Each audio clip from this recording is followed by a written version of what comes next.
ना आणि हे भावाला इथे पाठवायचं होतं. 25 जुलैला पुण्यामध्ये अत्यंत मुसळधार असा पाऊस झाला.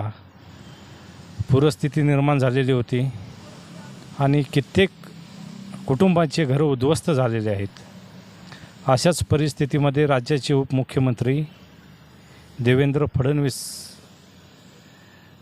आणि राज्याचे मुख्यमंत्री एकनाथजी शिंदेसाहेब यांनी संपूर्ण प्रशासनाला आदेश दिलेले होते की त्यांना कुठल्याही प्रकारची कमी पडू देऊ नये असं त्यांचं आव्हान होतं. आणि खुद्द महाराष्ट्र राज्याचे उपमुख्यमंत्री अजितदादा पवार हे त्या पूर परिस्थिती निर्माण झालेली होती त्या ठिकाणी स्वतः अजितदादा पवार जाऊन कुटुंबाची भेट घेऊन त्यांना सरकारच्या वतीने मदत करण्याचंही आव्हान केलेलं होतं.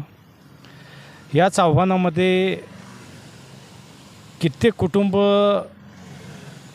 रस्त्यावर आलेले आहेत.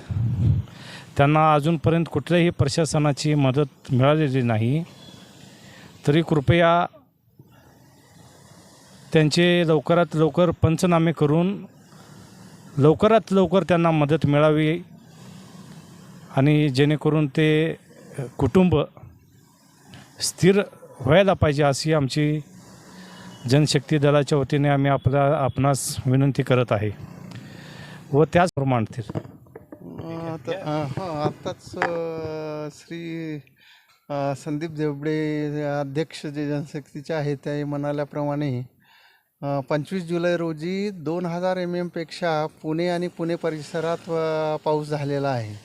त्यामुळे धरणातील पाण्याची पातळी वाढत असल्यामुळे 10,000 क्युसेक पाणीसाठा खडकवासला धरणातून सोडण्यात आला. खरं तर यापूर्वीच जे नदीकाठी राहणारे जे कुटुंब होते त्यांना अगोदर सांगायला पाहिजे होतं की हा पाणी प्रवाह सोडणार आहे किंवा मे आणि जून एप्रिलच्या वेळेसच रेड लाईन ब्ल्यू लाईन यानुसार तपासणी करून घ्यायला पाहिजे होती. आणि अचानक पाणी आल्यामुळं बऱ्याच कुटुंब हे उद्ध्वस्त झाले आणि त्यांना त्यांच्या घरातलं साहित्य पण घेता आलं नाही. उलट ते जीवितहानी पण काही प्रमाणात झालेली आहे.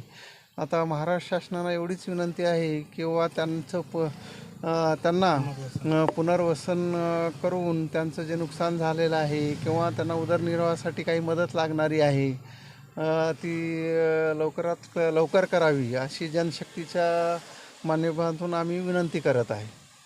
धन्यवाद.